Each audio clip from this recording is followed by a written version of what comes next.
Hello बच्चों, आपका अपने कॉन्सेप्ट प्रो 2.0 में स्वागत है। बेटा आप लोगों को पता होगा कि इसके पहले हम लोगों ने अनसॉल्व्ड का पार्ट 1 किया था। कौन सा अनसॉल्व्ड था? वो बेटा अनसॉल्व्ड 2024 का था और 2024 का सेट 1 था। बेटा आधे से ज्यादा बच्चे ये सोचेंगे कि सर जी एक साथ क्यों नहीं अनसॉल्व करा देते हो। बेटा हमें कोई प्रॉब्लम नहीं है, हम ऐसा भी कर सकते हैं कि तीनों घंटे का एक साथ रिकॉर्ड करके डाल सकते हैं। लेकिन प्रॉब्लम ये होगी कि तुम लोग 3 घंटे एक साथ नहीं देख पाओगे, जैसा कि हम जानते हैं। बट ऐसा हम भी कभी कभी पढ़ने के लिए बैठते हैं तो 3-3 घंटे 4-4 घंटे एक साथ नहीं पढ़ पाते हैं, तो दिक्कतें होती हैं।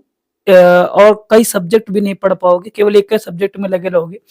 इससे अच्छा है कि हम 3 घंटे को एक एक घंटे में डिवाइड कर लें और चीजों को सही से पढ़ लें। समझ रहे, मतलब सीख लें चीजों को। तो एक अनसॉल्ड के हमने 3 भाग डिवाइड किए। कहोगे सर जी कि आपने 2 भाग कहे थे। बेटा हमने 2 भाग कहे थे, लेकिन प्रॉब्लम यहाँ ये आ गई कि अगर हम 2 भाग में डिवाइड करेंगे तो एक भाग तो छोटा बनेगा, लेकिन एक भाग बहुत बड़ा बन जाएगा। जैसे ये वाला पढ़ाएंगे अगर, तो इसमें अगर पूरा पढ़ाएंगे तो बहुत लंबा खिंच जाएगा, और इतना लंबा हम खींचना नहीं चाहते। हम मैक्सिमम 1 से 1.5 घंटा पढ़ाना चाहते हैं, इस ताकि बच्चे पढ़ भी लें और उनको समझ में भी आए। मतलब इस एक समय आता है कि 1 घंटे के बाद चीजें समझ नहीं आने लगती हैं। इसलिए हमने क्या किया है कि इसको मतलब कम समय में ज्यादा क्वेश्चन करने की कोशिश करिए। तो एक पार्ट और आएगा इसका।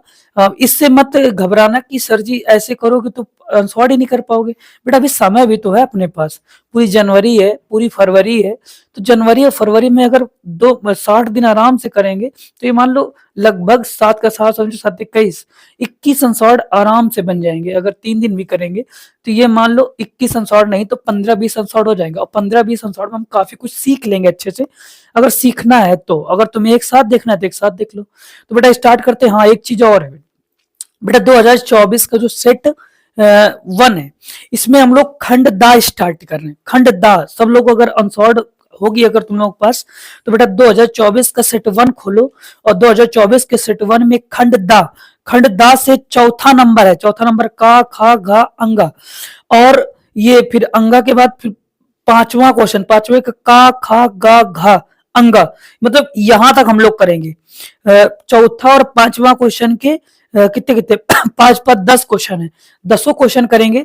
हाँ बस ये है कि बेटा हो सकता है क्वेश्चन इधर उधर हो जाए, क्योंकि देखो जैसे नेट इसमें डालते हैं, चिप में डालने के बाद पीडीएफ फॉर्म हो तो एक तरफ से चले, पीडीएफ नहीं होती यहाँ पर, मतलब फोटो फोटो के हिसाब से होता है, इसलिए क्वेश्चन आगे पीछे हो सकते हैं।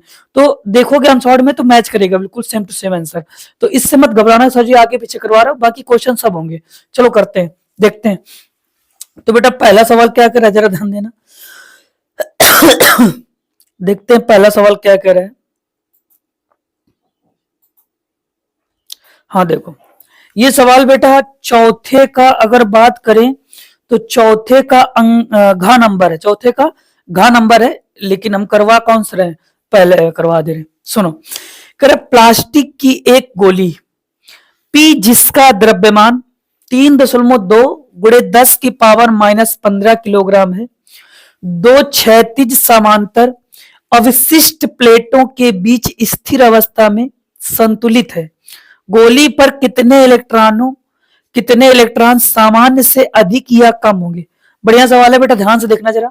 ये सवाल आया है 3 नंबर पे, तो अच्छा जरूर होगा। हाँ 3 ही नंबर पे है, देखो। तो बेटा जी का मान कितना दिया, सॉरी जी का मान कितना दिया गया है 10 मीटर प्रति सेकंड स्क्वायर, ये दिया गया है। और यहां पर द्रव्यमान यम बराबर कितना दिया गया है, यम बराबर 3.2 गुणे 10 की पावर -15 किलोग्राम, ये दिया गया है।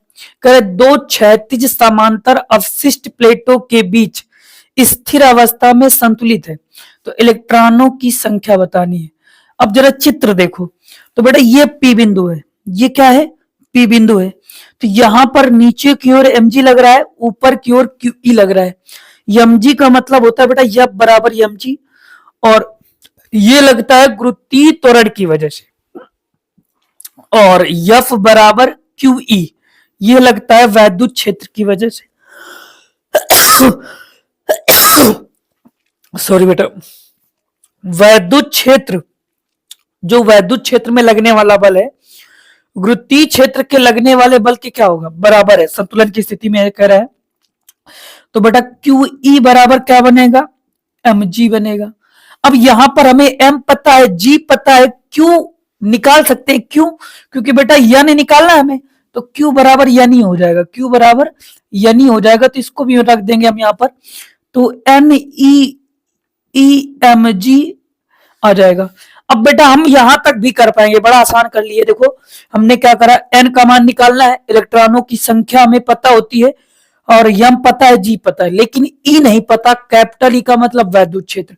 अब वैद्युत क्षेत्र में फंस जाएंगे तो कैसे, बेटा वैद्युत क्षेत्र के लिए देखो यहाँ पर एक तुम्हारे ऑप्शन दिया गया है, इनकी जो प्लेटों के बीच वोल्टेज है, जो प्लेटों के बीच जो वोल्टेज है 1000 वोल्ट है, और प्लेटों की जो बीच की दूरी है 2 सेंटीमीटर है। तो बहुत आसान है बेटा, V बराबर ई इंटू डीएल, पढ़ा था नहीं पढ़ा था, V बराबर ई इंटू डीएल। तो यहां से V का मान कितना है, 1000 है, V का मान 1000, और E का मान हमें ज्ञात करना है, डीएल का मान 2 सेंटीमीटर है। सेंटीमीटर को मीटर में बदलने के लिए क्या करना पड़ता है, 2 गुणे 10 की पावर माइनस का 2, 2 गुणे 10 की पावर माइनस का 2। तो बेटा इसको काटोगे तो यहां से काटो कितना आ जाएगा, 500 आ जाएगा। तो यहां आ जाएगा E बराबर 500 गुणे 10 की पावर प्लस का 2, नहीं आ जाएगा, प्लस का 2 आ जाएगा, क्यों, क्योंकि इधर गुणा में इधर भाग में जाएगा, ऊपर जाएगा तो प्लस में हो जाएगा। अब इसको हम ये भी लिख सकते हैं, E बराबर 5 गुणे 10 की पावर 4, नहीं लिख सकते क्या, लिख सकते हैं, न्यूटन प्रति कूलाम। अब बेटा इस E का मान यहां रखोगे तो यन का मान निकालना है, E का मान कितना है 1.6 इंटू 10 की पावर माइनस का 19, और E का मान कितना है 5 गुणे 10 की पावर 4 बराबर M का मान कितना है बेटा, M का मान दिया गया 3.2 गुणे 10 की पावर माइनस का 15, और इंटू G का मान कितना दिया गया है 10 दिया गया है। अब सॉल्व करोगे, उम्मीद है बड़ी आसानी से कर सकते हो, 16 दूना 32 आ जाएगा, समझ आया, 16 दूना 32 बेटा 19 में 4 घटाओ, 5 4 9 माइनस का 15, तो माइनस के 15 से ये पूरा क्या हो जाएगा, कट जाएगा, नहीं समझ आया। इधर 5 दूना 10, तो n बराबर कितना आ जाएगा 4, तो इलेक्ट्रॉनों की संख्या कितनी होगी 4 होगी, इलेक्ट्रॉनों की संख्या कितनी होगी 4 होगी, समझ आया, इलेक्ट्रॉनों की संख्या कितनी होगी 4 होगी।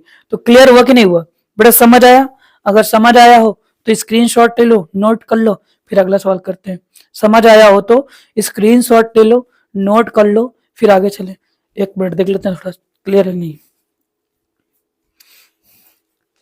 सही है, चलो आगे चलते हैं बेटा, अगला सवाल देखते हैं।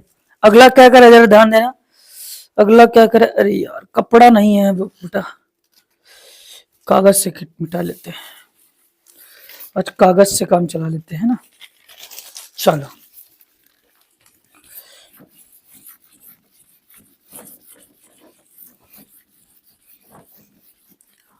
अगला सवाल देखते हैं बेटा क्या कह रहा है, ध्यान देना, अगला सवाल जरा क्या कह रहा है ध्यान देना बेटा, क्लास को शेयर करते रहना और सब्सक्राइब करते रहना। 1 तारीख को इवेंट है, यानी कि कल, तो कल बिल्कुल आना ना भूले तुम लोग, सारे बच्चे आए जरूर। इधर ध्यान दो बेटा ये भी बढ़िया सवाल है, कह रहा विद्युत चुंबकीय तरंग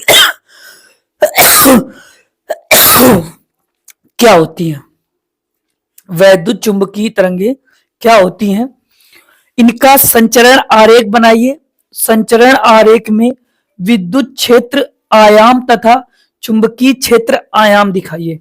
तो चलो बेटा पहले विद्युत चुंबकीय तरंगे क्या है समझाते हैं, तो ध्यान देना, विद्युत चुंबकीय तरंगे क्या होती हैं, ध्यान दो, जब कोई आवेश अनियत वेग से गतिमान होता है, जब कोई आवेश अनियत वेग से गतिमान होता है तो वैद्युत क्षेत्र एवं चुंबकीय क्षेत्र, वैद्युत क्षेत्र, चुंबकीय क्षेत्र तथा ऊर्जा तीनों उत्पन्न करती हैं।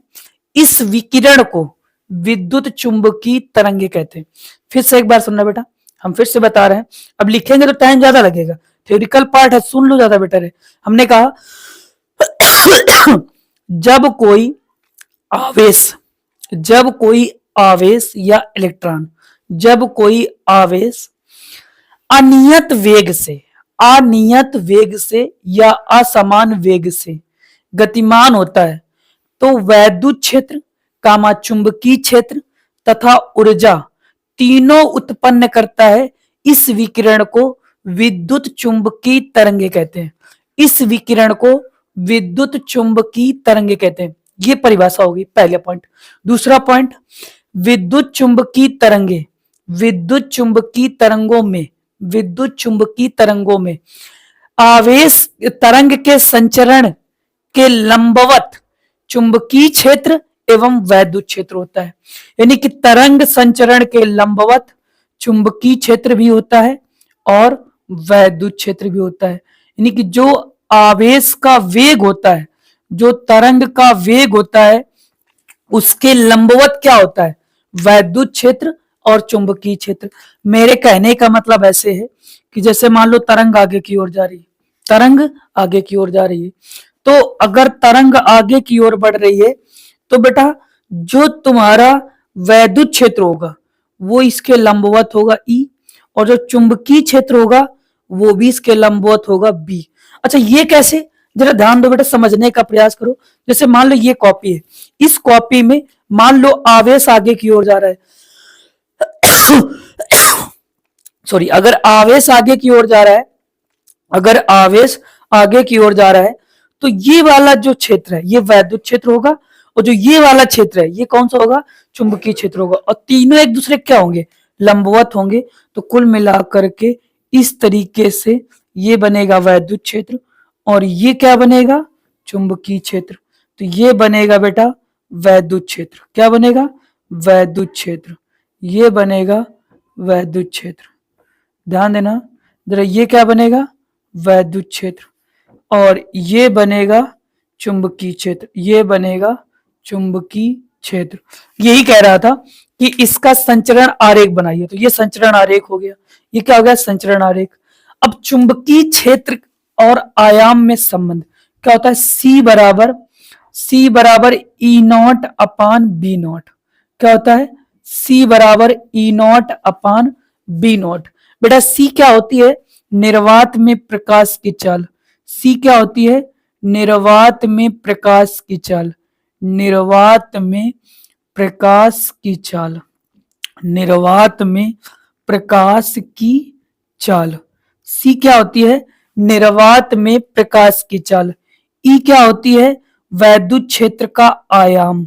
वैद्युत क्षेत्र का आयाम। वैद्युत क्षेत्र का आयाम होता है। वैद्युत क्षेत्र का आयाम होता है। बेटा बी नॉट क्या होता है? अगर बी नॉट की बात करें तो बी नॉट होता है चुंबकीय क्षेत्र का आयाम। चुंबकीय क्षेत्र का आयाम। चुंबकीय क्षेत्र का आयाम। तो क्लियर हुआ कि नहीं हुआ? समझ आया? अगर समझ आया है तो बेटा नोट कर लो, स्क्रीनशॉट ले लो। परिभाषा लिखने के लिए एक बार रिवाइज कर लेना, दोबारा से बार बार 2-3 बार देखोगे तो चीजें क्लियर हो जाएंगी। नहीं समझ आया? अगर समझ आया हो तो नोट कर लो, स्क्रीनशॉट ले लो, फिर आगे चलें। अगला सवाल देखते हैं। अगला क्या कर रहा है? ध्यान देना जरा। चलो अगला सवाल देखते हैं। हटा दे इसको। चलो इसको हटा देना है बेटा। अगला सवाल देखते हैं। इसको हटा करके अगला सवाल देखते हैं।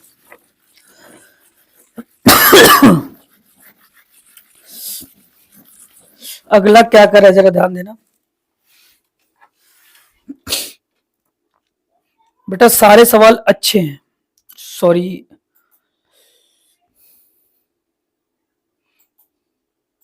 ये हो गया, ये वाला बच्चा। चलो इसको करते हैं। ये भी सवाल अच्छा है बेटा। ऐसे सवाल आते हैं, ये लॉन्ग के हैं इसलिए टाइम ज्यादा लगेगा बेटा। अगर सारे सवाल एक वीडियो में करा देंगे ना तो ना तुम बैठ पाओगे ना हम करा पाएंगे। क्योंकि देखो अगर हमें करना है तो हमारी बात अलग है यार। हमें अगर करना होता तो हमें 3 घंटे में क्या 2.5 घंटे में कर देते पेपर। हमें तुम्हें समझाना है। जो पेपर 3 घंटे में होगा उसको हमें 4 घंटे लगेंगे करने में, क्योंकि तुम्हें समझाना है, चीजों को समझाते हुए चलना है। और कराना होता तो बात अलग है यार। हम कंपटीशन थोड़ा दे रहे हैं, हमें थोड़ा कंपटीशन करना है कि लोग यूट्यूब में आते हैं कि चालू, मतलब उनको बच्चे जज करते हैं कि भैया तुम कर पा रहे नहीं कर पा रहे। अरे वो टीचर तो कर ही लेगा यार, तुम्हें करना है तो तुम्हें समझना पड़ेगा चीजें। ध्यान दो जरा। कह रहा व्हीट स्टोन सेतु की संतुलन अवस्था में उसकी भुजाओं के प्रतिरोधों के बीच संबंध स्थापित कीजिए। तो चलो देखते हैं। व्हीट स्टोन सेतु बनाते हैं सबसे पहले क्या बनाते हैं? व्हीट स्टोन सेतु बनाते हैं। समझ आए? व्हीट स्टोन सेतु बनाते हैं। ये लो, इसमें एक बैटरी लगा दी, ये प्लस हो गई और ये माइनस हो गई।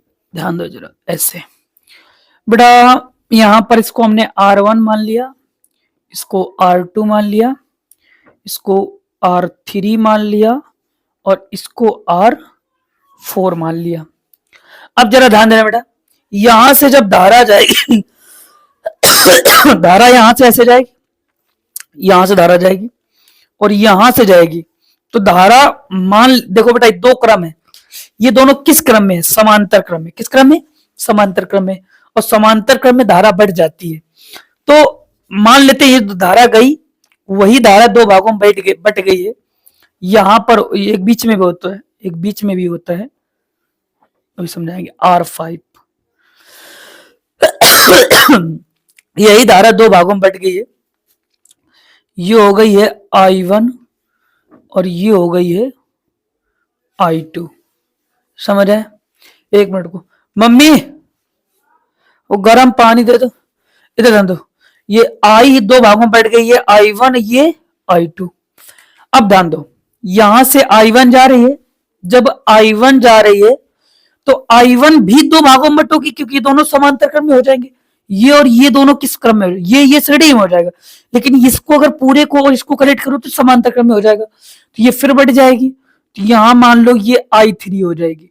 अगर बेटा ये I3 हो गई, अगर ये I3 हो गई, अगर ये वाली I3 हो गई, तो ये कितनी बचेगी बताओ? इसमें धारा कितनी बचेगी?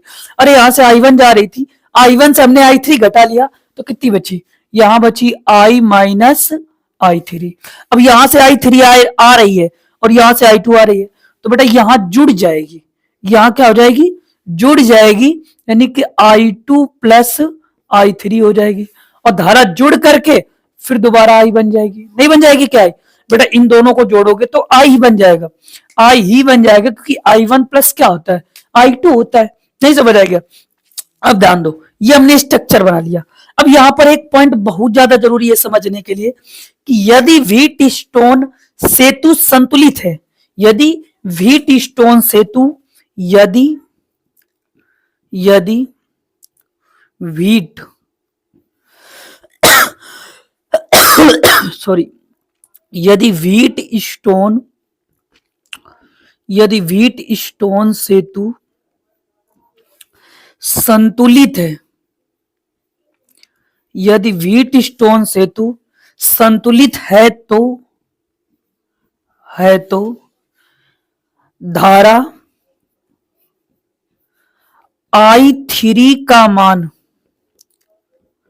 मान शून्य होगा। ये बेटा याद रखना कि यदि व्हीट स्टोन सेतु संतुलित है, संतुलित की कंडीशन क्या होती है? संतुलित की कंडीशन होगी R1 अपान R3 बराबर, बेटा यहां क्या होगा? R2 अपान R4। अगर ये कंडीशन है तो I3 का मान क्या होगा? शून्य होगा। समझ आए? अब बेटा यहां लगाएंगे किरचॉफ का नियम। नामकरण कर लो, इस बिंदु को A मान लो, इसको B बोल दो, इसको C बोल दो, इसको D बोल दो। ऐसा हमने बोल दिया। समझ आए?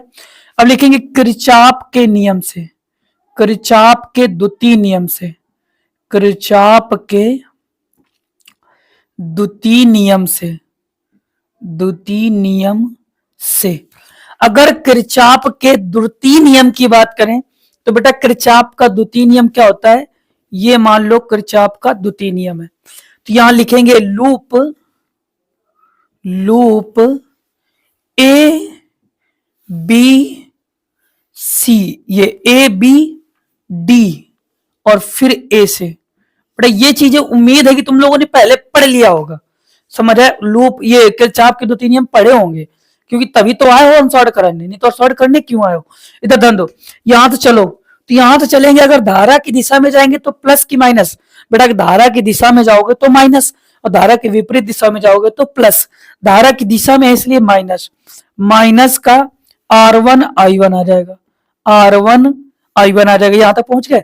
अब बी से सी की तरफ आओ, इधर से जब आएंगे तो बेटा धारा की दिशा में है, अगर धारा की दिशा में है तो प्लस, धारा की दिशा में प्लस, तो यहां कितना आ जाएगा, धारा की दिशा में, सॉरी धारा की दिशा में माइनस, धारा के विपरीत दिशा में प्लस, तो धारा की दिशा में इसलिए माइनस होगा, क्या होगा, माइनस होगा।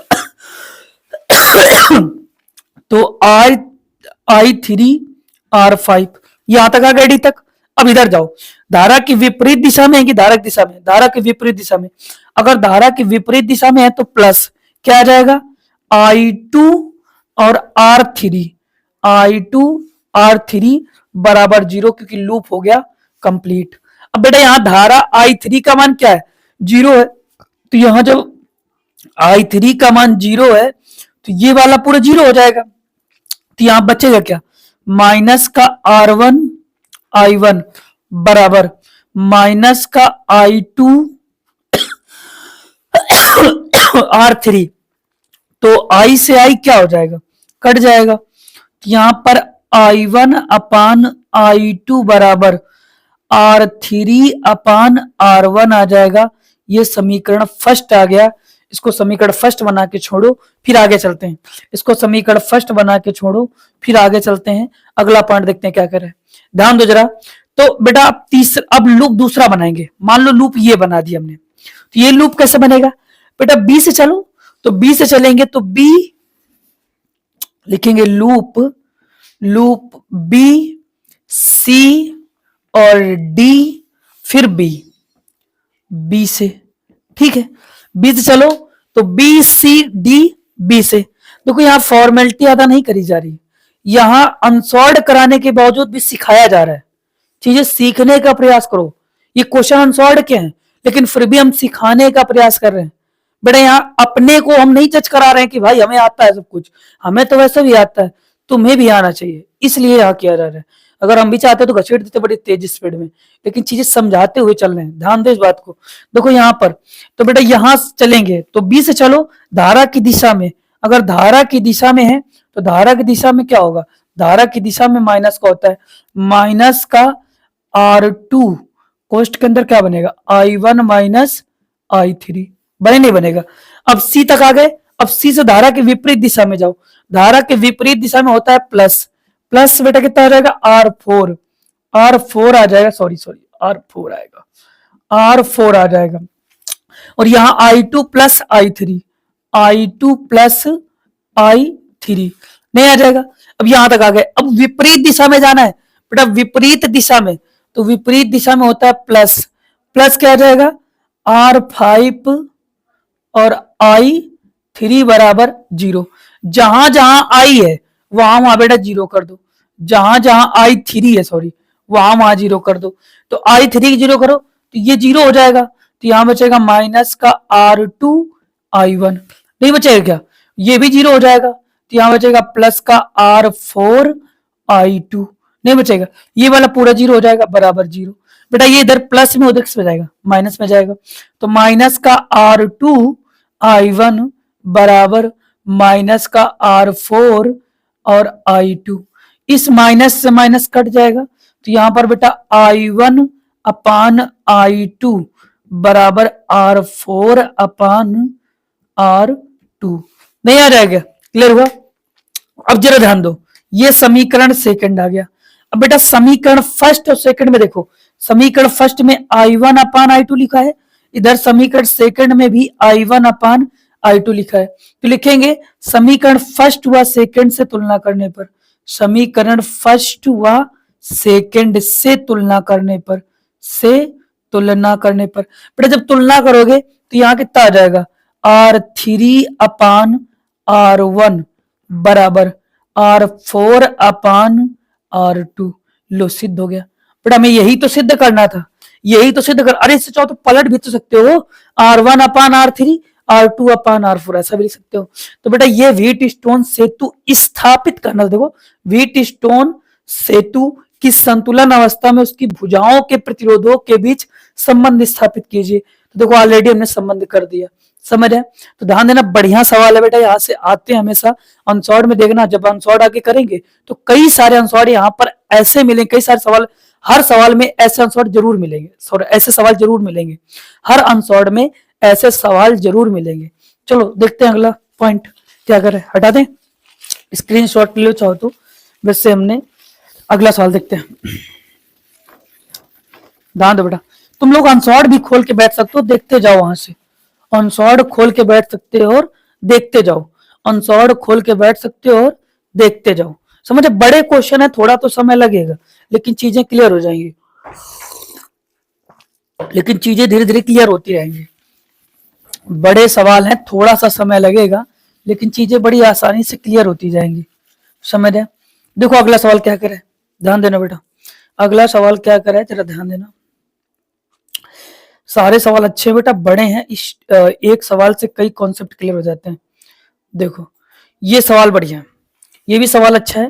देखो हम अभी कह रहे हैं जितने सवाल बोले थे सारे सवाल हैं वही, बस थोड़ा आगे पीछे मिल रहे हैं, थोड़ा आगे पीछे। ये सवाल कौन सा है हम बता दे बेटा, ये जो सवाल तुम्हारा है ये पांचवें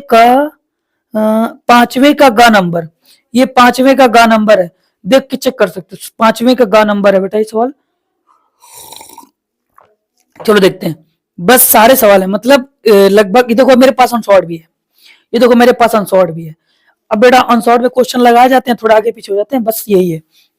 ध्यान दो, कर दो समांतर धारावाही चालकों के बीच लगने वाले बल की प्रकृति ज्ञात कीजिए, और जब चालकों की दिशा एक हो, जब चालकों की दिशा समान है और जब चालकों की दिशा विपरीत है। तो ये बताना है कि चालकों की प्रकृति क्या होगी जब चालक एक समान हो और चालक विपरीत हो। साथ के साथ हमें बीच लगने वाले बल भी ज्ञात करने हैं। तो कैसे ज्ञात करेंगे जरा ध्यान दो। सबसे पहले बेटा दो समांतर धारावाही चालक तार ले लो। तो हमने क्या किया, दो एक समान धारावाही चालक तार ले लिया, इसमें प्रवाहित धारा I1 है और इसमें प्रवाहित धारा I2 है, ऐसा मान लिया कि इस पे प्रवाहित धारा I1 है और इस पर प्रवाहित धारा I2 है। अभी बेटा ये मान के चलते हैं कि दोनों की दिशा कैसी है, एक समान है, फिर विपरीत की भी मान लेंगे, परेशान ना हो। इसको हमने धारा X मान लिया चालक तार X मान लिया, उसको चालक तार Y मान लिया। इन दोनों तारों की जो बीच की दूरी है, इन दोनों को हमने क्या मान लिया, D मान लिया। इन दोनों चालक तारों की बीच की दूरी को हमने क्या मान लिया, D मान लिया। अब बेटा जरा सवाल को देखना, जरा ध्यान से समझने का प्रयास करना, क्या कह रहा है देखो ध्यान से। अब अगर इस सवाल को करना है तो कैसे करेंगे, सबसे पहले चुंबकीय क्षेत्र निकालो।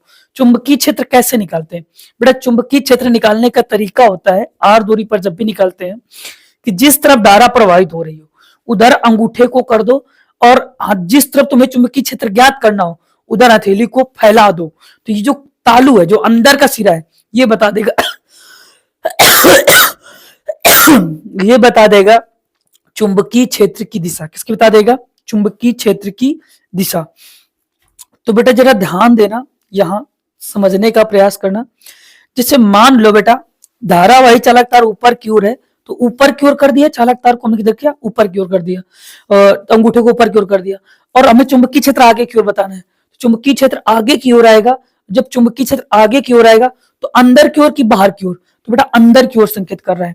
तो जो B1 चुंबकीय क्षेत्र आएगा, B1 क्योंकि I1 धारा के कारण उत्पन्न हो रहे हैं, तो B1 आएगा और वो तल के अंदर की ओर, और जब तल के अंदर की ओर होगा तो बेटा तुमसे दूर जाने का प्रयास करेगा, तो क्रॉस दिखाई देगा। क्या दिखाई देगा, क्रॉस।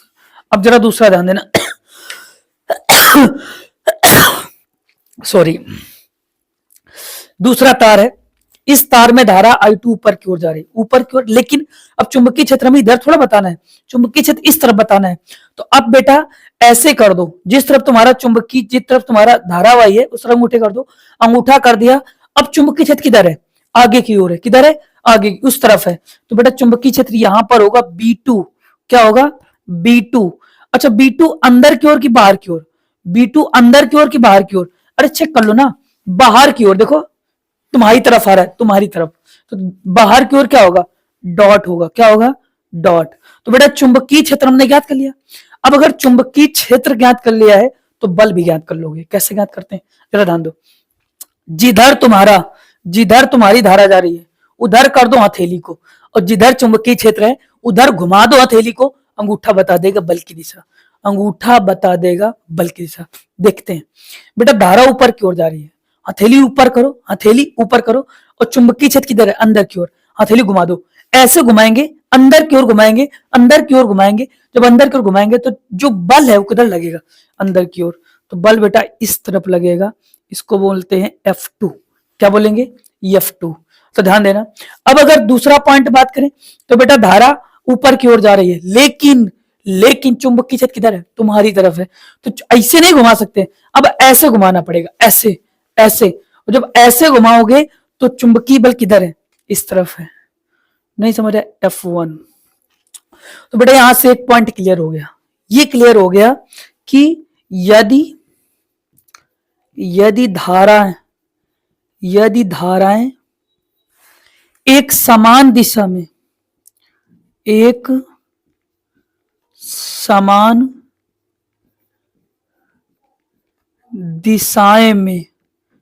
दिशाओं में प्रवाहित होती हैं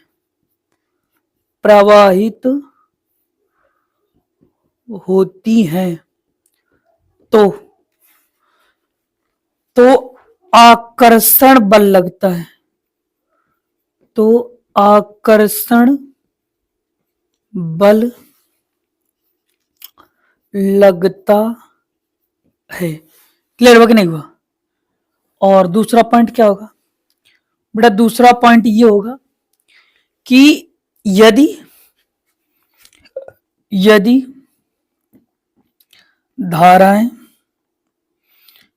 धाराएं एक दूसरे के विपरीत हो, एक दूसरे के विपरीत हो तो बल प्रतिकर्षित लगता है, तो बल प्रतिकर्षित लगता है, प्रतिकर्षित लगता है। समझ है। यदि धाराएं एक दूसरे के समान हो, यानी कि एक दूसरे की ओर हो, मतलब जिस तरफ तुम्हारी पहली धारा जा रही उधर दूसरी धारा रही, तो फिर आकर्षण बल लगेगा। यदि एक धारा ऊपर की ओर जा रही है, दूसरी नीचे की ओर जा रही है, तो प्रतिकर्षण बल लगेगा। कौन सा लगेगा, प्रतिकर्षण बल। तो ये दोनों पॉइंट क्लियर हो गए, ये वाले दोनों पॉइंट क्या हो गए, क्लियर हो गए। अब दूसरा बेटा बल कैसे ज्ञात करेंगे, जरा ध्यान देना। बल ज्ञात करने का फार्मूला होता है, ध्यान दो बेटा, यफ बराबर क्या होता है बताओ। यफ बराबर होता है IBL साइन थीटा। नहीं होता क्या। अब जैसे मान लो F1 निकालना है हमें, कोई भी निकाल लो, चाहे F1 निकालो चाहे F2 निकाल लो, परिमाण में दोनों एक समान होंगे। चाहे F1 निकालो चाहे F2 निकालो, परिमाण में दोनों कैसे होंगे, एक समान होंगे। तो F1 बराबर बेटा F1 पर जो धारा है वो कौन सी है, I1 है। लेकिन अब F1 में जो प्रभाव पड़ रहा है वो B1 चुंबकीय क्षेत्र का पड़ रहा है कि B2 का पड़ रहा है, बेटा B2 का पड़ रहा है, क्योंकि B2 I1 के पास है, B2 I1 के पास है और I2 के पास B1 है। तो यहां क्या आ जाएगा, B2 आ जाएगा इंटू L आ जाएगा, क्योंकि दोनों चालक तार की लंबाई L है। साइन 90 आ जाएगा। अच्छा साइन 90 क्यों आएगा, ध्यान दो। बेटा धारा और चुंबकीय क्षेत्र के बीच जो एंगल है वो 90 है। कैसे, ध्यान दो, चुंबकीय क्षेत्र तुम्हारा अंदर की ओर है, चुंबकीय क्षेत्र तुम्हारा अंदर की ओर है, और धारा किधर है, धारा ऊपर की ओर है। इसलिए बेटा जो एंगल होगा वो कितना बनेगा, 90, ऐसे 90 बनेगा। नहीं बनेगा क्या, तो साइन 90, बेटा साइन 90 का मान कितना होता है, 1। तो F1 बराबर I1 B2 L आ जाएगा, नहीं आ जाएगा। यहां तक क्लियर हुआ। अगर यहां तक समझ आया तो अब बेटा एक तुमने पॉइंट एक और पढ़ा होगा, वो पॉइंट क्या होता है कि एक समान चुंबकीय क्षेत्र में स्थित धारावाही चालक तार से r दूरी पर स्थित चुंबकीय क्षेत्र की तीव्रता धारावाही चालक तार से धारावाही चालक तार से r दूरी पर, r या d मान लो बेटा, d है क्योंकि, तो d दूरी पर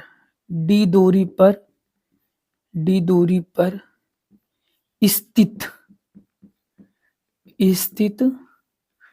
चुंबकीय क्षेत्र की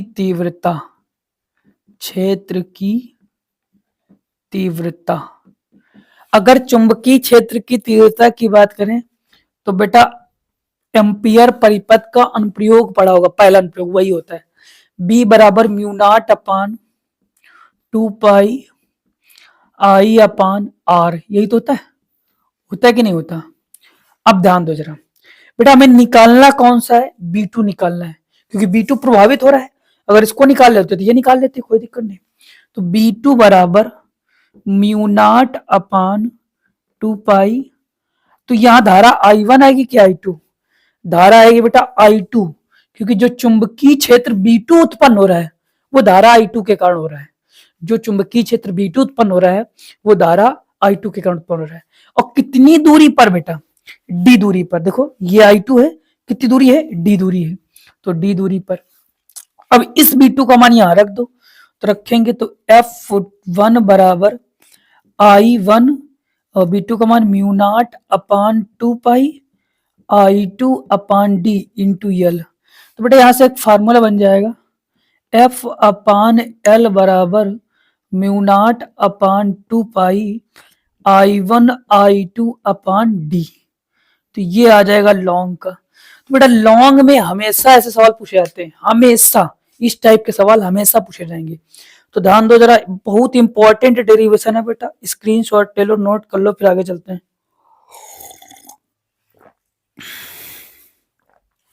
सारे सवाल बहुत बढ़िया सवाल हैं, बड़े बड़े सवाल हैं बेटा। अगर हम इनको पार्ट 3 पार्ट्स में करवा रहे हैं तो एक एक सवाल समझाते भी हुए चल रहे हैं, ये भी तो देखो। ऐसा थोड़ा ना है कि फॉर्मेलिटी अदा कर रहे हैं कि बस हाँ हमने अनसॉर्ट करा दिया, तुम्हें समझ आए चाहे ना आए, ऐसा बिल्कुल नहीं है बेटा। चीजें क्लियर भी हो रही, समझ भी आ रही होंगी, समझने का प्रयास करोगे तो, नहीं समझने का प्रयास करोगे तो कोई बात नहीं। चलो अगला सवाल देखते हैं क्या कर रहा है, जरा ध्यान देना। अगला सवाल बेटा देखो क्या कर रहा है, ये बेटा ये भी सवाल अच्छा है, ये भी सवाल हमेशा पूछा जाता है। ये कौन सा सवाल हम बताते हैं, जरा एक मिनट रुक जाओ देखते हैं। हाँ ये है तुम्हारा, हाँ ये बेटा 5वें का अंगा नंबर, अनसॉर्ट में देखो 5वें का अंगा नंबर, सेट 2024 सेट 1 5वें का अंगा नंबर क्या कर रहा है, किसी समांतर प्लेट संधारित्र की धारिता के लिए व्यंजक प्राप्त कीजिए, इसकी धारिता कैसे बढ़ाएंगे। तो कैसे बढ़ाएंगे वो तो बाद में पता चलेगा, पहले व्यंजक प्राप्त करते हैं। तो ध्यान दो बेटा, किसी समांतर प्लेट संधारित्र, तो ऐसा करते हैं, 2 प्लेटें बनाते हैं, समांतर प्लेट संधारित्र बनाते हैं। तो 2 प्लेटें बना दी, एक को हम लोगों ने प्रकृति में पॉजिटिव कर दिया और एक को हमने नेगेटिव कर दिया। इसको हमने पॉजिटिव बना दिया और इसको हमने नेगेटिव बना दिया, समझ आया बेटा। प्लेट E1, प्लेट पहले के कारण जो वैद्युत क्षेत्र की तीव्रता होती है, अनंत आवेशित समतल चादर के कारण वैद्युत क्षेत्र की तीव्रता क्या होती है, E बराबर सिग्मा अपान E1 बराबर सिग्मा अपान 2 एप्सिलॉन नॉट। अगर इसको निकालोगे तो E2 बराबर क्या बनेगा, सिग्मा अपान 2 एप्सिलॉन नॉट। देखो बेटा जो भाषा रही वो अपने आप से लिख लेना, क्योंकि तुम्हारे कॉपी में ऑलरेडी लिखी होगी, भाषा तो अपने आप से भी बना सकते हो। अब अगर हम भाषा लिखाएंगे ना यहाँ पर तो समय और ज्यादा लगेगा, फिर हम और स्पीड में नहीं चल पाएंगे, फिर भी अभी कुछ मेंटेन कर रहे हैं। तो भाषा अपने आप से लिख देना, माना 2 समांतर प्लेट संधारित्र हैं जिनमें बीच की दूरी d है, फलाना ढिकाना जो भी है, एक धनात्मक प्लेट है दूसरी ऋणात्मक प्लेट है, जो भी है बेटा जिनमें वैद्युत क्षेत्र की तीव्रता E1 तथा E2 है ऐसा। तो बेटा नेट वैद्युत क्षेत्र की तीव्रता क्या होगी? अगर नेट वैद्युत क्षेत्र की तीव्रता की बात करें तो ई नेट बराबर E1 प्लस E2 होगी। इसका भी रीजन ये है कि दोनों के बीच एंगल कितना बनेगा? 0 अंश। कितना बनेगा? दोनों के बीच एंगल 0 और cos 0 का मान 1 होता है, इसलिए फार्मूला बनेगा E बराबर रूट E1 प्लस E2 का होल स्क्वायर। रूट से होल स्क्वायर कट जाएगा, इसलिए बनेगा ई नेट बराबर E1 प्लस E2। तो यहां से बेटा अगर ई नेट का मान निकालोगे तो क्या आ जाएगा? Sigma upon 2 epsilon not plus sigma upon 2 epsilon not. दोनों को जोड़ोगे तो क्या आ जाएगा? ई नेट बराबर 2 सिग्मा अपान 2 एप्सिलॉन नॉट, ये कट जाएगा तो ई नेट बराबर सिग्मा अपान एप्सिलॉन नॉट। यहां तक आगे नहीं आ गया। अब जरा ध्यान दो तो बेटा यहां पर हमने सिग्मा बराबर क्यू अपान ए भी पढ़ा है। ये क्या होता है? पृष्ठीय आवेश घनत्व। क्या होता है? पृष्ठीय आवेश घनत्व सिग्मा बराबर क्यू अपान ए। समझ आया? तो यहां पर रखोगे सिग्मा की जगह तो ई नेट बराबर कितना आ जाएगा? Q upon A. Q upon A into epsilon not. ये ई नेट का मान आ गया। अब बेटा वैद्युत क्षेत्र एवं विभवांतर में संबंध भी पढ़ा होगा तुम लोगों ने। वैद्युत क्षेत्र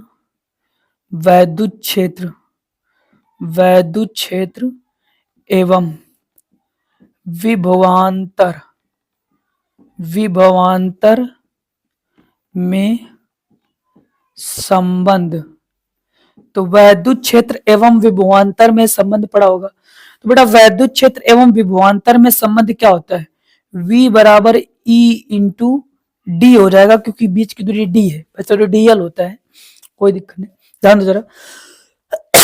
तो अब बेटा इस V E का मान यहां रख सकते हैं, तो V बराबर Q D upon A epsilon not. यहां से V का मान आ गया। समझ है? अब इसके बाद बेटा धारिता निकालनी है, तो धारिता की परिभाषा भी तो पढ़ी होगी। धारिता की परिभाषा से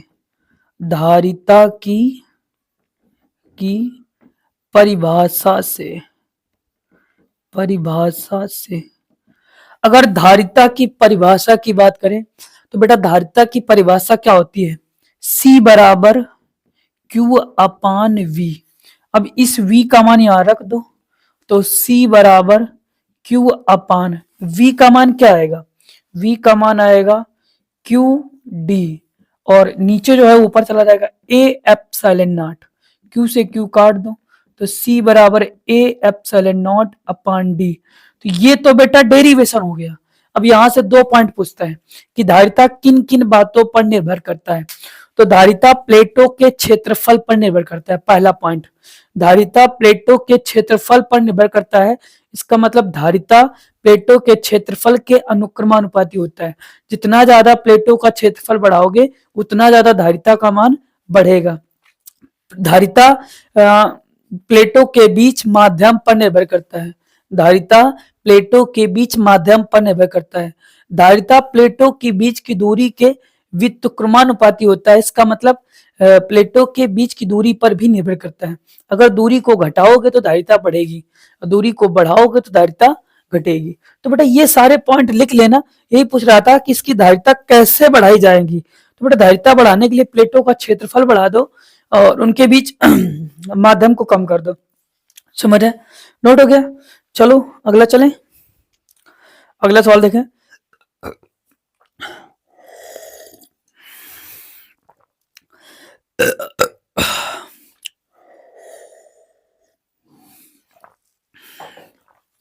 सारे सवाल बेटा बहुत बढ़िया सवाल, अच्छे लेवल के सवाल हैं, बेहतरीन लेवल के सवाल हैं, ऐसे हल्के फुल्के सवाल नहीं है।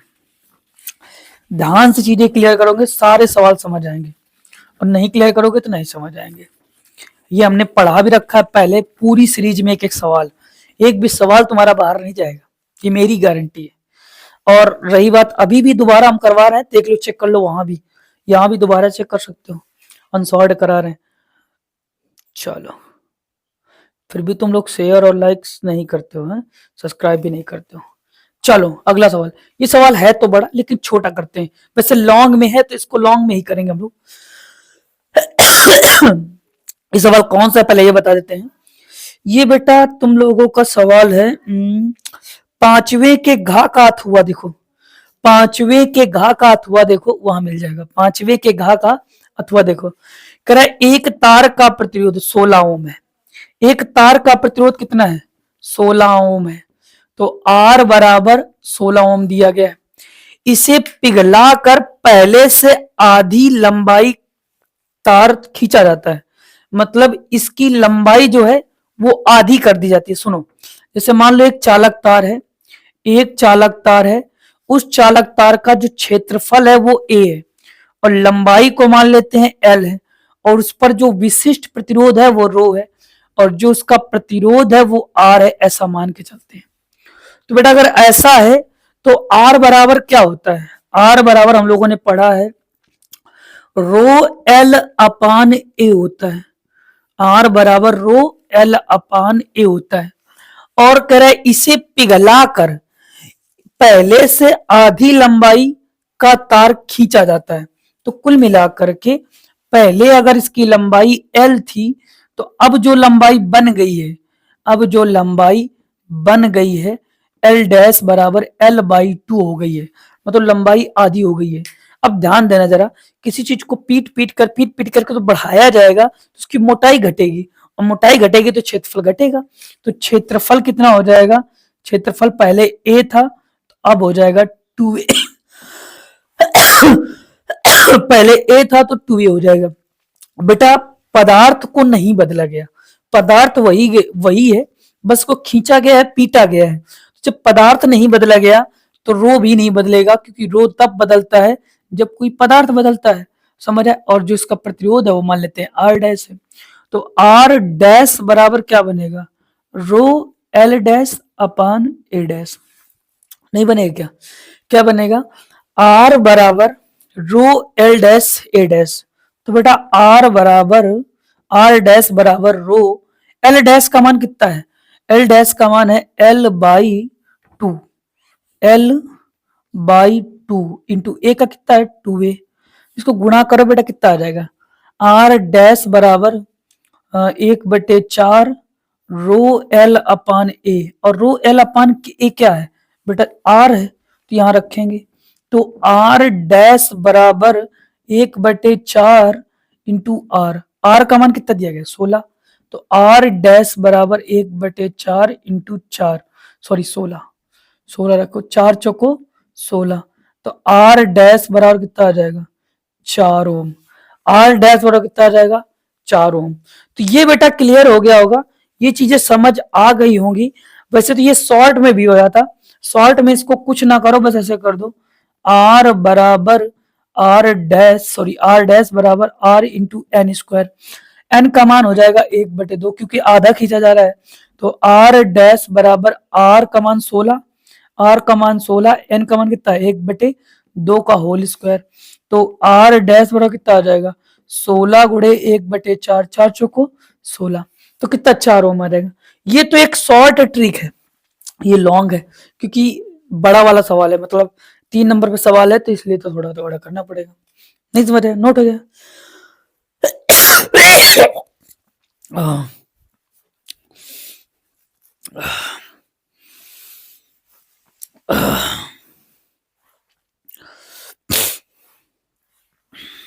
चलो अगला सवाल देखें, अगला सवाल देखें, जरा ध्यान देना। सवाल काफी बड़े बड़े हैं, खींचना पड़ता है बहुत ज्यादा।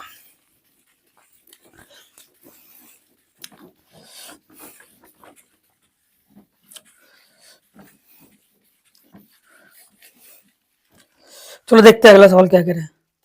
ध्यान दो जरा, अगला सवाल क्या करे बेटा? अच्छा सवाल होगा जो भी होगा, क्योंकि सारे सवाल अनसॉल्व के हैं, तो अच्छे सवाल हैं सब लगभग।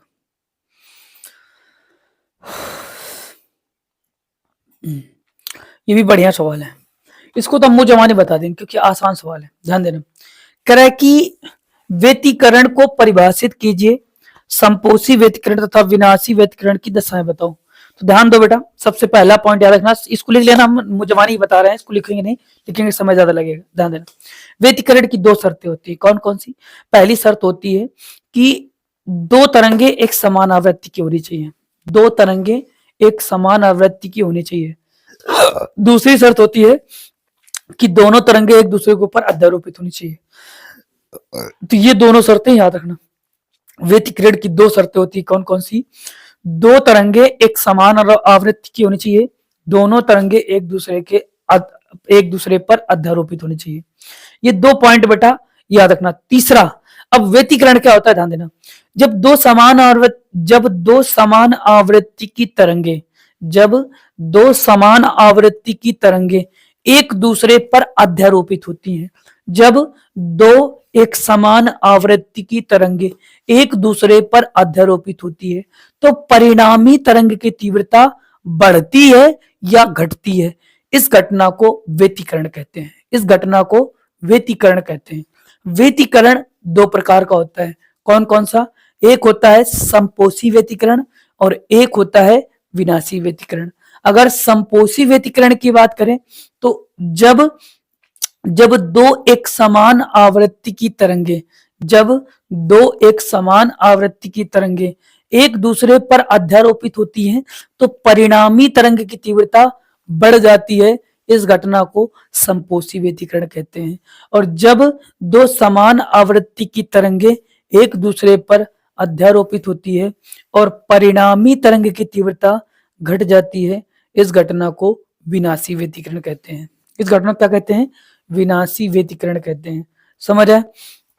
तो बेटा अगर चीजें क्लियर हो गई हो तो नोट कर लो।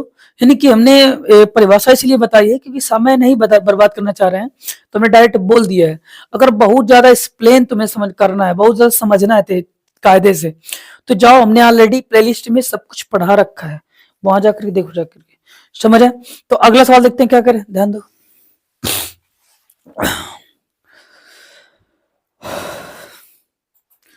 अगला सवाल बेटा देखते हैं क्या करें। ये सवाल बहुत तगड़ा है, गजब का सवाल है बेटा, बड़ा सवाल है, अच्छा सवाल है। ये ध्यान देना, इस सवाल को करके रहना। ये सवाल किस चैप्टर का है हम बता दे रहे हैं। ये बेटा द्रव्यमान क्षति का मतलब प्रकाश की द्वैत प्रकृति।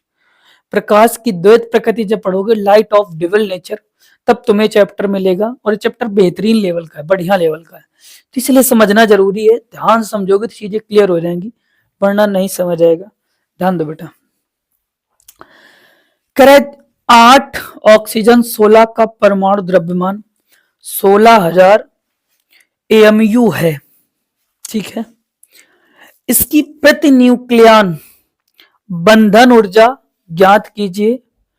इलेक्ट्रॉन का द्रव्यमान 0.00055 AMU, प्रोटॉन का द्रव्यमान 1.00759 AMU तथा न्यूट्रॉन का द्रव्यमान 1.00898 AMU। 1 MU बराबर 931 मेगा इलेक्ट्रॉन वोल्ट ये दिया गया है। तो ध्यान दो बेटा, ऑक्सीजन की बात करते हैं तो ऑक्सीजन का जो परमाणु क्रमांक है वो 8 है और परमाणु भार कितना है? 16। तो बेटा परमाणु क्रमांक मतलब जेड बराबर कितना दिया गया है? 8 दिया गया है। अगर जेड बराबर 8 दिया गया है तो बेटा यदि कोई परमाणु उदासीन है तो इलेक्ट्रॉनों की संख्या प्रोटॉनों की संख्या की हमेशा क्या होती है? बराबर होती है। तो कुल मिलाकर के यहां पर P बराबर भी कितना आ जाएगा? 8 आ जाएगा। E बराबर भी कितना आ जाएगा? 8 आ जाएगा। A मतलब द्रव्यमान संख्या कितना आ जाएगा? 16 आ जाएगा। बेटा एक फार्मूला होता है N बराबर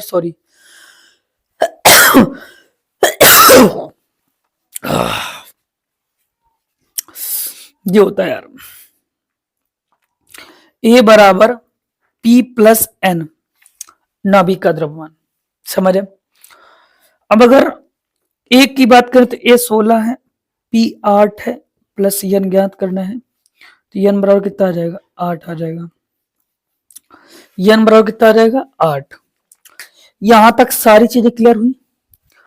अगर बेटा यहां तक सारी चीजें क्लियर हुई तो हम लोग आगे देखते हैं जरा क्या कह रहा है। यहां सब कुछ तो पता चल गया। अब एक एक हम लोग द्रव्यमान निकालते हैं। सबसे पहले इलेक्ट्रॉन का द्रव्यमान निकालते हैं। तो इलेक्ट्रॉन का द्रव्यमान निकालने के लिए क्या करेंगे? इलेक्ट्रॉन का द्रव्यमान। बेटा इलेक्ट्रॉन का द्रव्यमान, इलेक्ट्रॉन का द्रव्यमान हम कैसे निकालेंगे बताओ। इलेक्ट्रॉन का द्रव्यमान दिया गया, एक इलेक्ट्रॉन का द्रव्यमान कितना दिया गया, 0.00058 एमयू। और हमें कितने को बताना है, 8 का, क्योंकि कितने इलेक्ट्रॉन है, 8 इलेक्ट्रॉन है। तो 8 इलेक्ट्रॉनों का निकालोगे, तो 8 इलेक्ट्रॉनों का जब निकालोगे तो कितना आ जाएगा, 8 गुणे 0.00055 एमयू। इसको हल करो जब हल करोगे तो 8 इलेक्ट्रॉनियम, बेटा 8 पंच 40 है ना, गुणा करोगे तो 8 पंच 40 की 4 जीरो अंश, 8 पंच 40 4 44, तो 44 आ जाएगा। और फिर बेटा कितना बचेगा, 4 हो गए, 0.0, ये आ गया क्या, ये आ गया एएमयू में द्रव्यमान इलेक्ट्रॉन का। समझ है। अब बेटा प्रोटॉन का द्रव्यमान निकालो, तो प्रोटॉन का द्रव्यमान कैसे निकालेंगे, ध्यान दो जरा। एक प्रोटॉन का द्रव्यमान, एक प्रोटॉन का द्रव्यमान, एक प्रोटॉन का द्रव्यमान जो दिया गया है वो दिया गया 1.00759 एएमयू, ये दिया गया है। ध्यान देना बेटा, अभी सारी चीजें क्लियर हो जाएंगी, पहले ध्यान से समझो तो सब कुछ समझ आएगा। ये दिया गया है। अब बेटा क्या करो, क्या करो, इसमें 8 प्रोटॉनों का निकालो। तो 8 प्रोटॉनों का निकालने के लिए क्या करेंगे, बेटा 8 का गुणा कर दो, तो 8 का गुणा करोगे तो यहां से करो, 8 त्रिका 24 की 4, 8 त्रिका 24 की 4 2 हासिल, 8 9 72, 2 74, 7 हासिल, 8 45 40 7 47, 4 हासिल। समझ आए।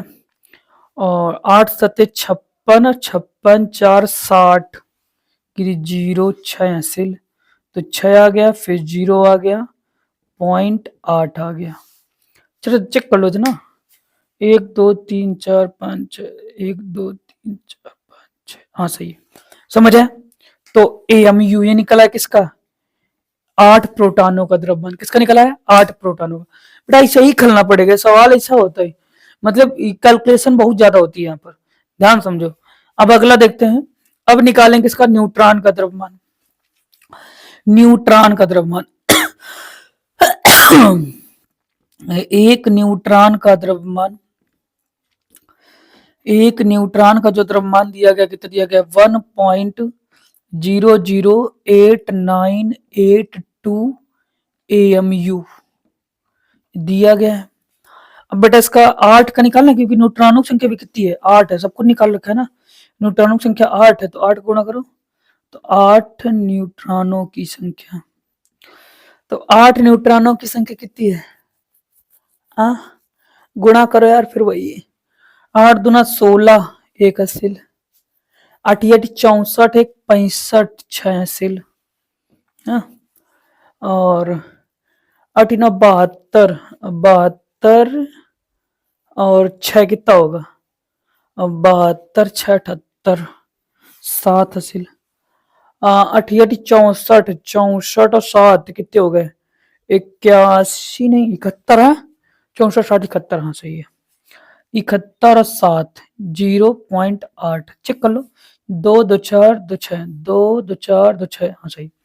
यहां तक क्लियर नहीं हो, एएमयू बेटा तीनों चीजें निकाल ली, तीनों चीजें निकाल ली कि नहीं निकाल लिया। अब ध्यान दो, तीनों चीजें निकाली, बेटा 1 मिनट को, बहुत ज्यादा थकान महसूस हो रही है, पता नहीं क्यों खांसी से आ रही है ना, इसलिए बेटा 1 मिनट को थोड़ा बस पढ़ा रहे हैं।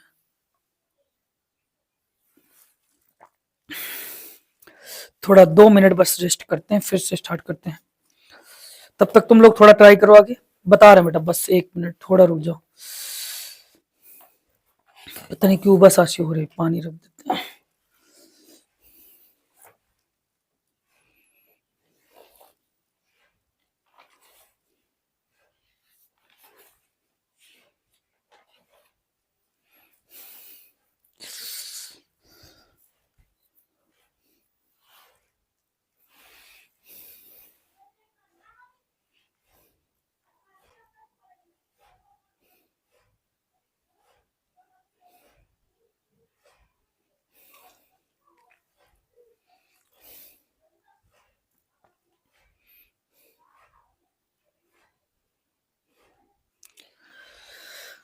चले बेटा, चले। अब ध्यान देना, थोड़ा करते हैं बेटा। द्रव्यमान क्षति तो तुम लोग पढ़ा होगा। द्रव्यमान क्षति क्या होता है? डेल्टा एम बराबर अनुमानित द्रव्यमान, अनुमानित द्रव्यमान, अनुमानित द्रव्यमान माइनस अनुमानित द्रव्यमान माइनस बेटा वास्तविक द्रव्यमान या नाभिक का द्रव्यमान, नाभिक का द्रव्यमान। बेटा नाभिक का द्रव्यमान हम निकाल पाएंगे कैसे? देखो, सबसे पहले क्या करें? सबसे पहले हम लोग अनुमानित द्रव्यमान निकालें। अनुमानित द्रव्यमान का मतलब प्रोटॉनों का द्रव्यमान और प्लस न्यूट्रॉनों का द्रव्यमान पहले कब कितना था, जब जोड़ा नहीं था, जुड़ने के पहले कितना था। तो जुड़ने के पहले बेटा 8 प्रोटॉन और 8 न्यूट्रॉन ले लो। ये देखो 8 प्रोटॉन और 8 न्यूट्रॉन, तो 8 प्रोटॉन, 8 प्रोटॉनों का द्रव्यमान और प्लस 8 न्यूट्रॉनों का द्रव्यमान, दोनों को जोड़ो कितना आ जाएगा? देखो यहां 8.86074 नहीं समझ रहे? और 8 न्यूट्रॉन, 8 ये सॉरी प्लस कर दें क्या इसी जगह? प्लस कर दे रहे हैं 8.071 856 नहीं, सबको जोड़ो 6 4 10। बेटा ध्यान दो, ये अनुमानित द्रव्यमान है। ये क्या है? न्यूक्लियानों का द्रव्यमान बोल सकते हैं, न्यूक्लियानों का द्रव्यमान, न्यूक्लियानों का द्रव्यमान, द्रव्यमान। अब ध्यान दो, जोड़ो तो 6 4 10, 6 4 10 एक हासिल, 5 4 9 1 10। समझ आए? देखो 6 4 10, 5 4 9 1 10, एक हासिल फिर आ गया। अब ध्यान दो 8 7 7 7 14 1 15 15 1 16 16 एक हासिल नहीं समझ आया। और फिर बेटा कितना आ जाएगा? 2, तीसरा चौथा पता ना, तो 1 और 1 2 नहीं आ जाएगा। और फिर कितना आ जाएगा? 2 1 हो गया। अब 7 तो 6, 7 6 13 और 13 की 3 एक हासिल, समझ आया। और बेटा फिर 1 आ जाएगा, 1 आ जाएगा और 8 8 16 आ जाएगा, 8 8 16 आ जाएगा। तो कितना हो गया? देखो चेक कर लो, 2 2 4 2 6, 2 2 4 2 6, सही तो है। 16.132600। ये न्यूक्लियानों का द्रव्यमान आ गया। किसका आ गया? न्यूक्लियानों का द्रव्यमान। फिर अब न्यूक्लियानों का द्रव्यमान जब निकाल लिया, तो अब हम लोग नाभिक का द्रव्यमान निकाल लेंगे और नाभिक का द्रव्यमान घटा देंगे, तो यहां से कुछ मान आएगा। निकालते हैं, एक मिनट रुक जाओ, कुछ बचा है।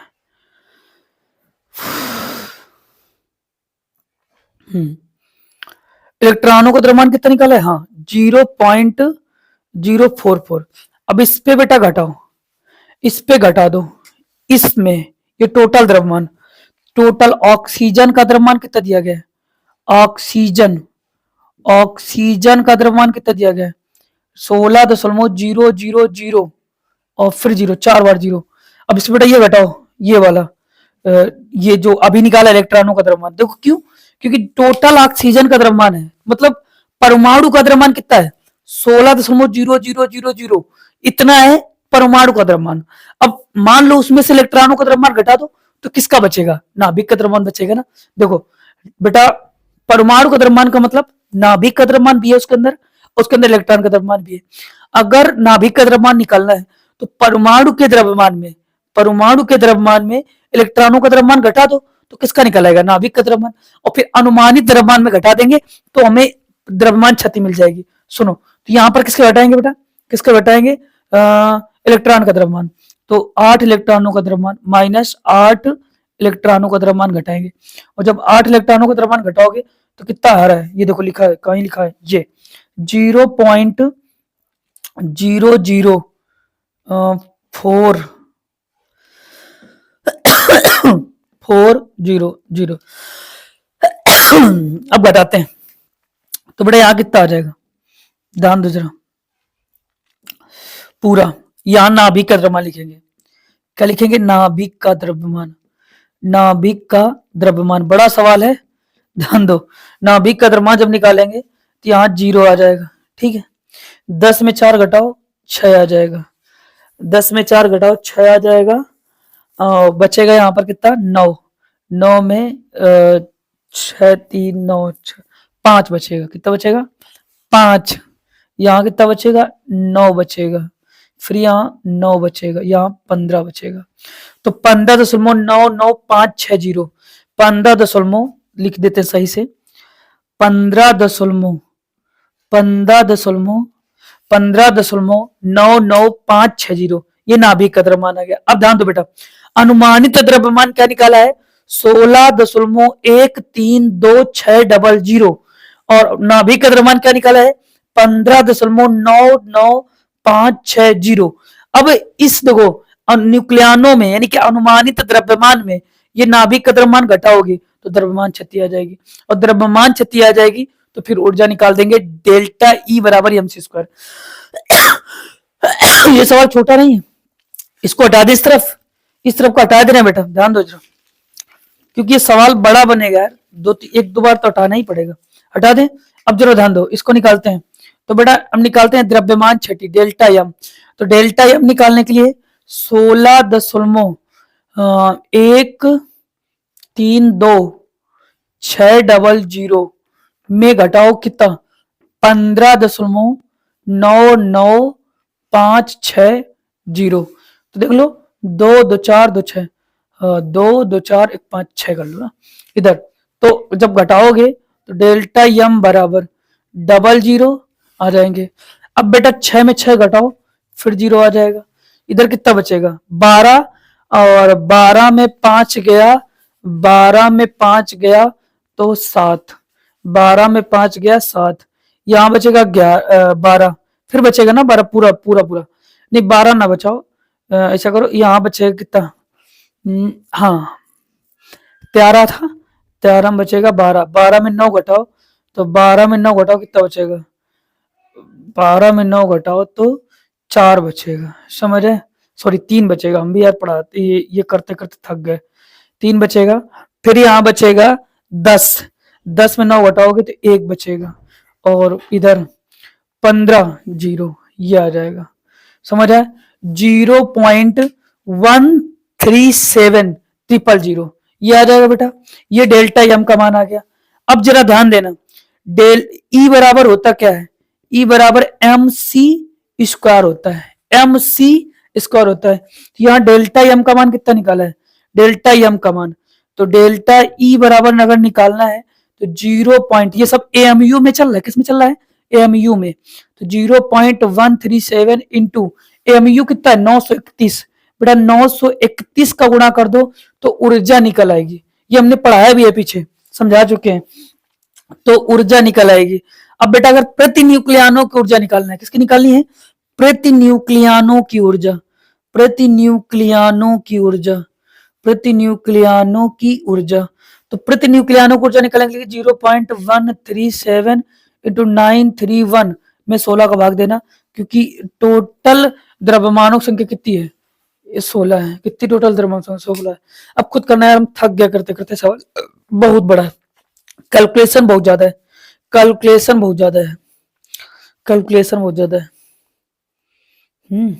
करना बिल्कुल सही है बेटा, एग्जैक्ट है बिल्कुल, आंसर भी मैच करेगा, बस इसके बाद आंसर कर लेना सही है। चले अगला सवाल देखें, हटा दें, हटा दें बेटा, बहुत ज्यादा खिंच गया, कुछ सवाल बच्चे हैं क्या और, एक ये हो गया, व्हीटस्टोन सेतु हो गया, ये भी हो गया, व्यतिकरण हो गया, विद्युत चुंबकीय तरंग हो गया, ये भी हो गया। हाँ बेटा विस्थापन और धारा वाला बच्चा है, नाभिकीय विखंडन, नाभिकीय संलयन बच्चा है, 2-3 सवाल और बच्चे हैं, उनको भी कर लेते हैं, बस खत्म हो जाए, हटा दें। सब सवाल बड़े बड़े हैं बेटा, यहाँ छोटे सवाल नहीं मिलेंगे, तुम लोगों को ध्यान रखना, यहाँ छोटे सवाल नहीं मिलेंगे, सारे सवाल बड़े ही मिलेंगे, छोटे सवाल बेटा नहीं मिलेंगे, एक चीज याद रखना, यहाँ सभी सवाल बड़े ही मिलेंगे, क्योंकि लॉन्ग टाइप का प्रोसेस चल रहा है।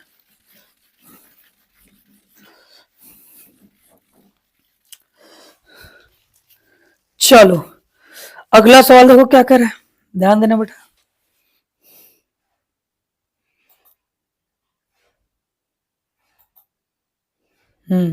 नाभिकीय विखंडन और नाभिकीय संलयन। तो बेटा नाभिकीय विखंडन और नाभिकीय संलयन को हम ऐसे समझा दे रहे हैं, कर लेना, ध्यान देना। नाभिकीय विखंडन क्या होता है, जब किसी भारी नाभिक को तोड़कर दो या दो से अधिक भागों में बांटते हैं, क्या कहलाता है? नाभिकीय विखंडन कहलाता है। जब किसी भारी नाभिक को तोड़ करके दो या दो से अधिक भागों में बांटते हैं, क्या कहलाता है? नाभिकीय विखंडन। जैसे यूरेनियम को तोड़ते हैं तो नाभिकीय विखंडन होता है। समझ आया बेटा? इसका एग्जाम्पल हमने ऑलरेडी पढ़ा रखा है कई बार, लिख लेना, ठीक है? अभी कहोगे तो लिखा भी देंगे। समझ आया? और नाभिकीय संलयन, और नाभिकीय संलयन की बात करें तो जब दो हल्के नाभिक जुड़ करके एक नए नाभिक का निर्माण करते हैं, जब दो हल्के नाभिक जुड़ करके एक नए नाभिक का निर्माण करते हैं, क्या कहलाता है? नाभिकीय संलयन कहता है। हालांकि ये सवाल हमने 4-5 दिन पहले कराया, 8-10 दिन पहले, यानी कि जब सीरीज बंद किया तभी। समझ है? और बेटा ये इसके एग्जाम्पल ढूंढ के लिख लेना, क्योंकि समय ज्यादा लगेगा, देखेंगे। और वैसे हमको याद भी नहीं। चलो अगला देखते हैं, अगला पॉइंट देखते हैं, अगला सवाल ये। हाँ, इसको देख लो बेटा। विस्थापन धारा की सार्थकता की विवेचना कीजिए और इसकी चालन धारा के बीच में अंतर या कलांतर बताइए। तो चलो देखते हैं बेटा। यहाँ दो धारा है, एक तो विस्थापन धारा होती है, एक विस्थापन धारा होती है, और एक होती है चालन धारा। इसे परंपरागत धारा भी बोलते हैं, चालन धारा को। देखो विस्थापन धारा क्या होती है? जो विस्थापन धारा होती है वो वैद्युत क्षेत्र के कारण उत्पन्न होती है, यानी कि फ्लक्स परिवर्तन के कारण उत्पन्न होती है। इसको चलने के लिए माध्यम की आवश्यकता नहीं होती बेटा, ये आकाश से धरती पर आती है हमेशा। देखा होगा बिजली कड़क के नीचे आती है, वो विस्थापन धारा होती है। इसका फार्मूला क्या होता है, जरा ध्यान दो। फार्मूला होता है आई डी बराबर आई टी, मतलब आई डी का मतलब displacement current, displacement current. I D बराबर epsilon not phi E upon dt होता है। समझ आया? फ्लक्स परिवर्तन की दर, वैद्युत क्षेत्र में स्थित फ्लक्स परिवर्तन की दर, सॉरी ऐसे बोलो, विद्युत क्षेत्र में फ्लक्स परिवर्तन की दर को विस्थापन धारा कहते हैं। वैद्युत क्षेत्र में स्थित फ्लक्स परिवर्तन की दर को विस्थापन धारा कहते हैं। आईडी बराबर epsilon not phi E upon dt होता है। चालन धारा तो सबको पता है यार, Q बराबर आई टी, तो I बराबर क्या बनेगा? Q upon T. I बराबर क्या बनेगा? Q अपान टी। तो आवेश प्रवाह की दर को विद्युत धारा कहते हैं। आवेश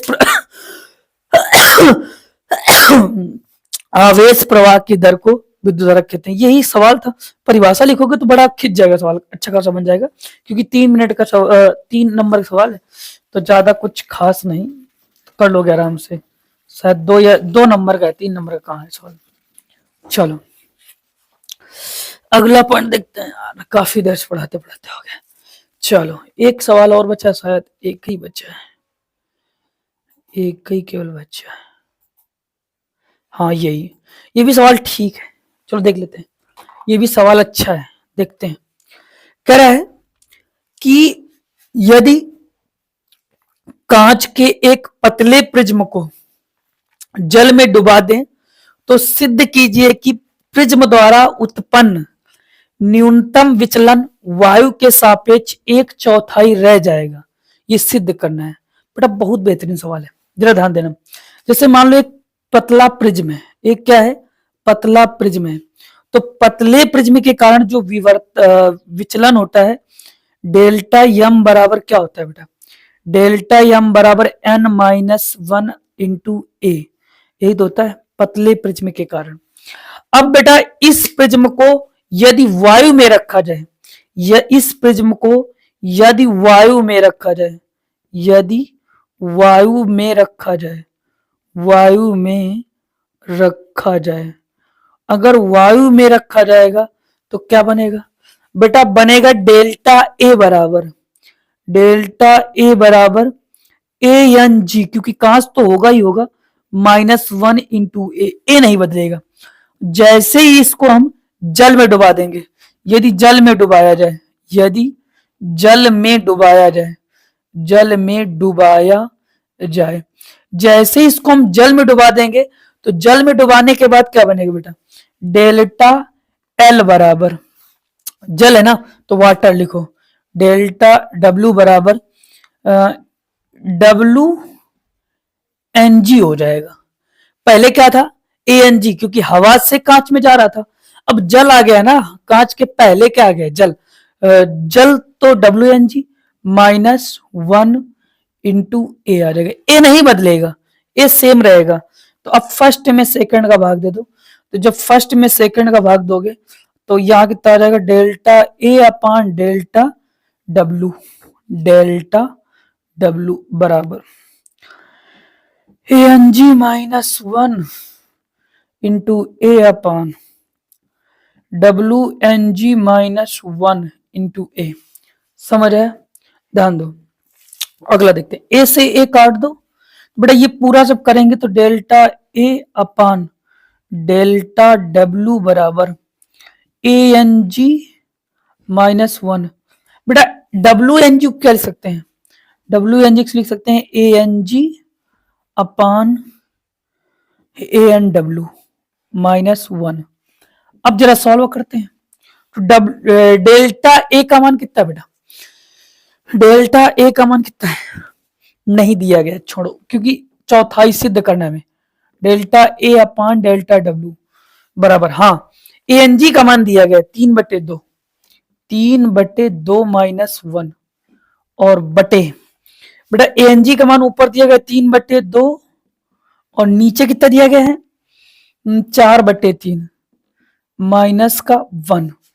तो delta A upon delta W बराबर, तो यहां कितना आ जाएगा 1/2 अपान, इसका इससे गुणा करोगे इसका इससे, तो बेटा 9/8 माइनस का 1। तो इसको जब हल करोगे तो delta A upon delta W बराबर 1/2 अपान 9 में 1 घटाओ कितना, 9 में 8 घटाओ कितना रहेगा 1/8, 1/8 इसको काटो 4 आ जाएगा। तो बेटा delta A upon delta W बराबर 4 आ जाएगा। सिद्ध कर लिया यार हमने, यही तो सिद्ध करना था। कह रहा था प्रिज्म द्वारा उत्पन्न न्यूनतम विचलन वायु के सापेक्ष 1/4 होगा, तो 1/4 तो ही होगा। इधर अगर इसका मान निकालोगे डेल्टा डब्ल्यू का मान, तो डेल्टा ए अपान 4 नहीं आ जाएगा, आ जाएगा ना। हो गया बेटा सवाल, सारे सवाल हो गए। बड़ा अच्छा लगा है क्योंकि बहुत ज्यादा बड़े सवाल थे, अच्छे सवाल थे। अब बेटा आप समझ सकते हो कि 3 घंटे का अगर फिजिक्स का पेपर आएगा इस तरीके से तो दिमाग खराब हो जाएगा अगर तुम लोग खूब प्रैक्टिस नहीं करोगे। इसलिए अनसॉर्ड करना जरूरी है। और अनसॉर्ड को हम ऐसा नहीं कि केवल रैंडम बस तेजी से पढ़ा रहे हैं, बेटा भले ही हमको 1 घंटा एक्स्ट्रा लगे लेकिन सारे सवाल विधिवत ढंग से पढ़ाए जाएंगे ताकि तुम अनसॉर्ड करने के साथ साथ चीजें सीखो, क्वेश्चन को अटेम्प्ट करना सीखो, तरीका सीखो। बाकी कॉपी में तो वैसे भी स्पीड बन जाएगी, हमें करना हो तो हम 2.5 घंटे में कर देंगे, 2 घंटे में कर देंगे, लेकिन हमें नहीं करना है, तुम्हें करना है, समझाना पड़ेगा। तो चलते हैं बेटा, आज के लिए इतने काफी है। थैंक यू बेटा, इस क्लास को शेयर करना और जो नए बच्चे हैं वो सब्सक्राइब करें और लाइक करें। बेटा जितना ज्यादा तुम लोग आओगे, हम तुम्हारे क्लास देखते हैं तुम कितने बच्चे पढ़ रहे हो। जब ज्यादा बच्चे पढ़ते हो तो क्लास को और अच्छे से बनाने का मन करता है बेटा, क्योंकि हमें भी मेहनत लगती है एक अनसॉर्ड को तैयार करने में, एक अनसॉर्ड को बनाने में हमें भी थोड़ा सवाल देखने पड़ते हैं कि हाँ किस तरीके से सवाल देखा गया है, दिया गया है, इसको कैसे हम पढ़ाएं कि बच्चों को क्लियर समझ आए। ये सब तब होता है जब तुम लोग थोड़ा सा मोटिवेट करते हो। तो बेटा इतना तो कर ही सकते हो, शेयर करो, लाइक करो, सब्सक्राइब करो। Thank you. चलते